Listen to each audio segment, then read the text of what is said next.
But it is painfully clear that for you, Jay, for myself, for Jen and many others, we were kind of drawn into this so-called political revolution in the summer of 2015 by Bernie Sanders, thinking that perhaps there was a movement that was legitimate this time. I kind of got drawn into Obama the first go around, but very shortly thereafter, I saw through it.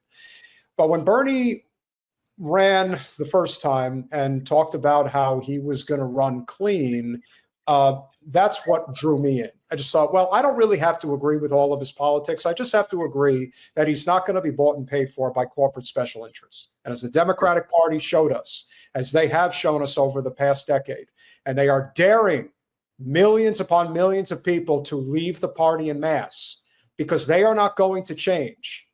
And if you think that this latest scandal that President Biden has stage 4 prostate cancer that has metastasized to his bones, that he somehow he just got this as soon as he left the White House. He's probably had this for years. They have all known that he's had it for years, and they kept quiet about it. Why? Thousands of federal employees that depend upon the President of the United States to employ them, the nonprofit think tanks that make millions of dollars hand over fist, led by the Center for American Progress and Neera Tanden and many others, the corporate media opportunists, too many to name, but let's just say one of them is an anchor on CNN peddling a book right now after he basically told everybody that they're a bunch of liars for suggesting. Are you talking about Fake Snapper? Fake Snapper? That's a good one. I don't know. I don't know. I'm just trying to, avoid being like shadow banned. Well, let's just see. Forget about it. No, let's see how sharp he really was. The idea that I'm the old guy. I am. I'm old. But I'm only 3 years older than Trump, number one. And number two, my mental acuity has been pretty damn good. I've gotten more done than any president has in a long, long time, in 3.5 years. So I'm willing to be judged on that. I understand. Nothing. You understand nothing. Nothing. But if there is a person who is the most guilty. Well, this is my opinion.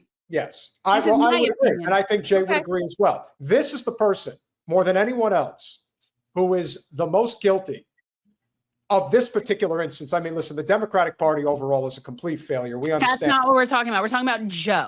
We are talking about Joe and why Joe was force-fed on us in 2020 and then ultimately again in 2024. This is the person who is responsible for this.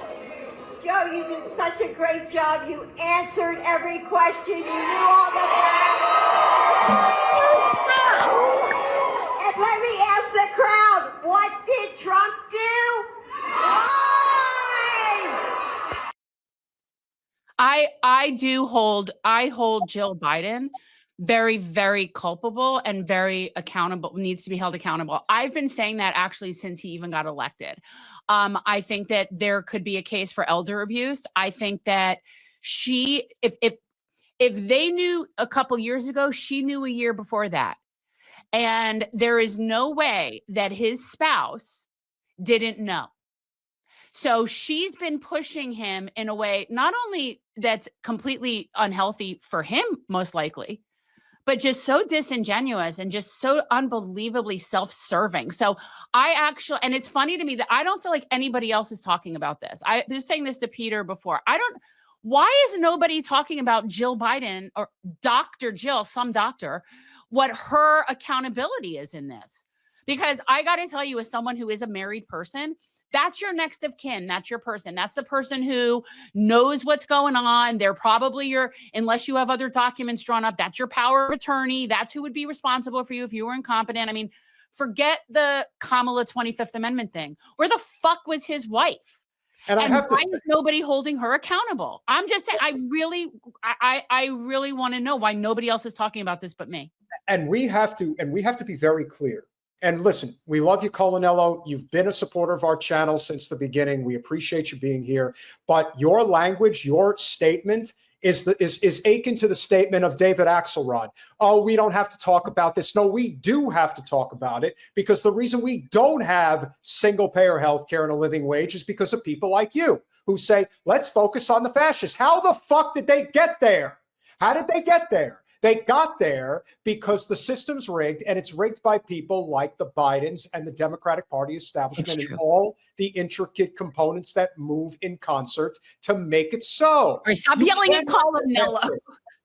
Let Jay Well, can I address that as well? please. Because here's the problem, is that you don't see Joe Biden as a fascist either. When in I reality, do. You mean them? No, I'm not talking about you, but I'm talking about the person who commented. I'm like, I Is do. that you don't see him as a fascist, so therefore you're like, let's focus on the fascists. What we are. Exactly. There's two sides to this fascist coin. There's the red fascists and the blue fascists. And the thing is like, for instance, here's the thing. You cannot tell me that somebody who greenlit a 21st century Holocaust is not a fascist. He is. So therefore, we're focusing on fascism. We're focusing on the fascism of the prior administration and the fascism of this present administration. But the problem is that there was a cover-up. And the cover-up is absolutely important to focus on, because we're realizing that somebody like a Dr. Joe Biden, she was part of that cover-up. Absolutely. Like Joe Biden had his AIPAC handlers. He also had his corporate handler who he's married to. Because ultimately, the person who's the president of the United States is just a middle manager to make sure to keep the system going the way it is. So therefore, basically, she Nancy Reaganed it. Yeah. Because and here's the thing, and it's somebody, and I don't know if everyone, but my husband's a urologist. And so if there's something I do kind of know a little bit about, it is actually prostate cancer. So, most people, and I mean by far most men who get diagnosed with prostate cancer, it moves very, very slowly. So they're calling it aggressive because who knows how long he's really had it. But most people who have prostate cancer don't die from it. They die from something else that happens along the way, because it's just not a common thing. So the fact that they're saying this now is because, and I believe that he's just going to die soon, and they know that. And so they have to at least put out this thing of like, plausibly it was the prostate cancer, when in fact, who knows what level of like Alzheimer's and other shit he's dealing with. But I find her extremely culpable. So it sounds like you agree. Like if they knew, when they knew the people who were around him, how soon did she know he wasn't dealing with a full deck? I mean, the fact is that it went metastatic and it actually transferred over to his bones. So therefore, that had to have taken years to get to. Exactly. And so for him to just now find that out, no, that's complete and utter BS. Because the thing is, he's supposed to be checked out often, and not just checked out often because he's the president, but also because he's an old man. So therefore, he has to be checked out often in order to make sure that things are copacetic. Apparently, things weren't copacetic. And not only Dr. Joe Biden, I hold culpable, but the doctor at the White House, I also hold culpable for this as well. Because this should have been called out immediately. Because and also everybody was saying, well, back in July, he dropped out of the race due to health concerns. If he didn't have a health concern, then why did he drop out? Yeah. And when you think about it, there are so many people that were in on it, that were taking advantage of it. And here's a little tidbit that I thought was very interesting. Now, obviously, you know who Jen ran for Congress against. And if there was a person that was at the front of the line touting Joe Biden. You mean this psycho? Yeah, that's I'm telling you, that's what Debbie really looks like when she takes her skin off, when she takes her human suit off. That's what she looks like. Yes. And Jay, just so you know, this Debbie we don't know exactly who it is, but we think we do. But it's a friend. It's somebody that comes in there to mess with me. Like, it's somebody that we know. We just don't know exactly who it is. But now, if you want the ultimate upper class Zionist Karen move to end all Zionist Karen moves, even this will surprise you, Jen. So apparently this is something that somebody dug up from the WikiLeaks files in 2016. DNC's Debbie Wasserman Schultz abused her position to have Biden congratulate her daughter's bat mitzvah.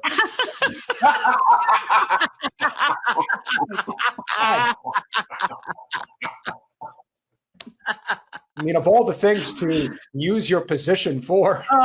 By the way, everyone take a good look. That was the last time Debbie had her hair done. And the reason is, and I truly believe this, is she was doing it on the dime of the DNC. She was getting her hair coiffed, setting it, all of that was on the, and once she couldn't do that anymore, that's when she just stopped doing it. By the way, Jay, and you probably don't know that, you may know this, you may not know this, but what really set things in motion that led to Hillary, to the Clintons taking over the Democratic Party establishment through the Clinton Foundation was that Debbie was the head of the DNC for 5 years, and apparently she was the longest tenured DNC chair, and she would have went on for many years after if 2016 didn't happen. Obama tried to get rid of her, and she cried anti-Semitism.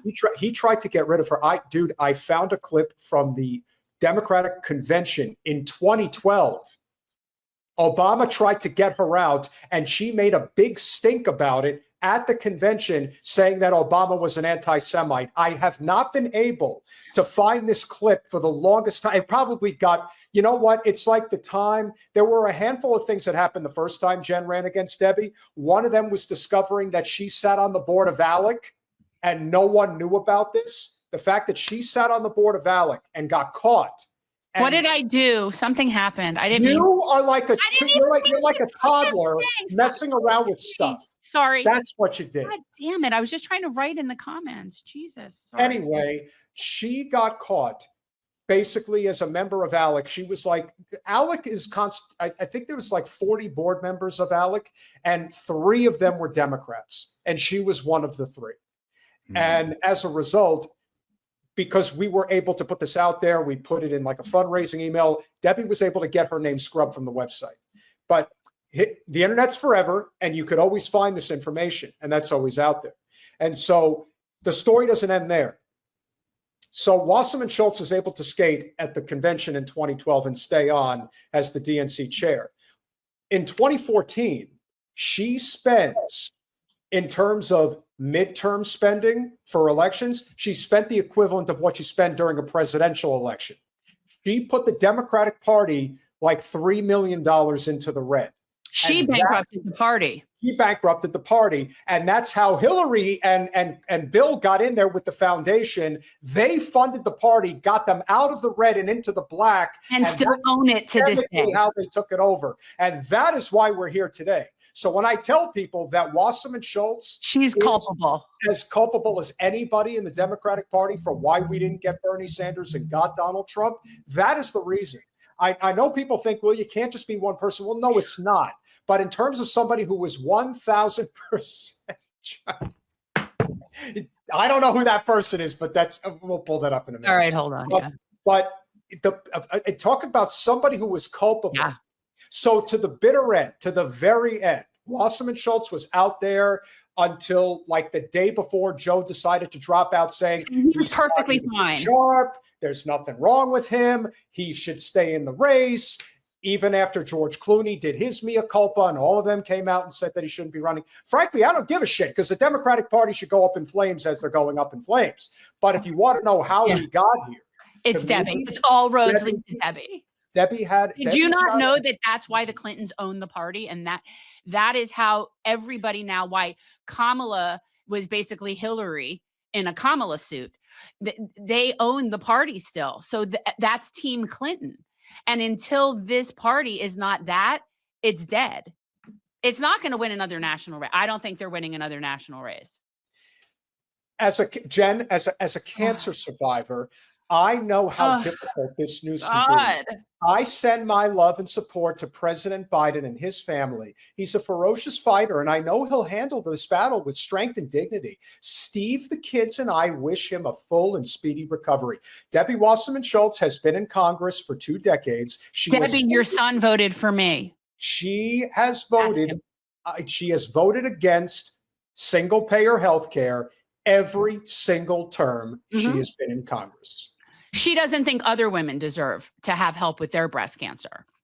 But as a cancer survivor. She loves playing the cancer card. Also, I have to point out on behalf of my friend who is also a survivor and finds this infuriating about Debbie Wasserman Schultz, the amount of money she takes from the alcohol industry when alcohol is absolutely one of the causes of breast cancer. So she not only takes money from the alcohol industry, from Big Sugar, which Lord knows how unhealthy that is, you know, all of those things. And then she plays the breast cancer survivor card. It's infuriating. It really is. Exactly. Take it all in, Jay. Take it in, Jay. So let me ask you this totally separate. So, okay, what are you like Buddhist now? Are you Muslim now? Like, where are you finding the Zen? I am just taking a deep breath and just I'm trying not to scream so that I blow out my microphone. Right. No, it's infuriating because I'm an atheist. So it's very hard for me. Like, I can't even, like, sometimes, like, I'm like, I call it pink Jesus. I have a pink Jesus, but like, yeah.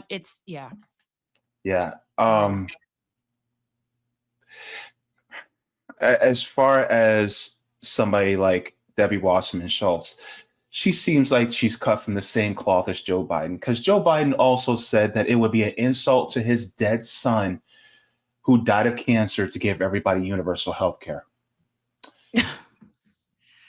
No, he seriously said that.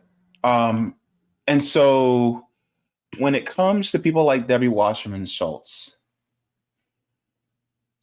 if there is a hell, there is a special place with her name labeled there. Because ultimately, for someone like her to have suffered through breast cancer and to say, I don't want everybody to have universal health care. And she can talk about how much it costs all she wants, but ultimately it's actually going to cost us less. She is one of those people who is abhorrent in her actions. She's abhorrent in her views. And I hope she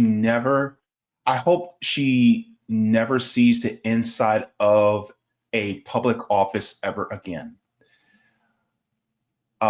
Because ultimately she has been she's been horrible, not just for the United States, but for the state of Florida. She's been horrible for her constituents, because ultimately, what has she really truly done for her constituents or even the people of this country? You know, what significant thing has she really done? And the fact that she supports Israel, that means she's in support of the 100,000 plus people who have perished at the hands of Israel. So I really have no love or any type of reverence or respect for somebody like her.